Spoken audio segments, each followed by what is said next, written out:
నేను దయ్యాన్ని. అయితే ఏం చేయమంటావు? దయ్యానన్న భయం వేయట్లేదా?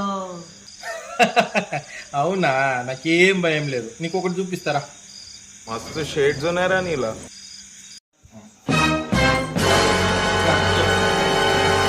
అమ్మా, ఇప్పుడు చెప్పు, నాతో ఎందుకు భయపడట్లేదు? ఏమని చెప్పమంటావు? ఆ లాస్ట్ 10 years నుంచి కొరువి దయ్యంతోటే ఉంటున్నా నేను.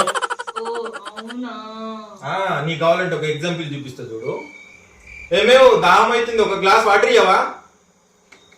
నేను తమాషాలుగా ఉందా? నీకు వచ్చి వాటర్ ఇవ్వాలా? బొక్కలు ఇరుగుతా ఏమనుకుంటున్నా? ఇది పరిస్థితి, కొరివి దయ్యంతో ఉంటున్నా నేను. పిచ్చోనివా? దయ్యంతో మాట్లాడుతున్నావే? భయపడవా? అమ్మో, నాకంటే పెద్ద కొరివి దయ్యం ఉందిరో.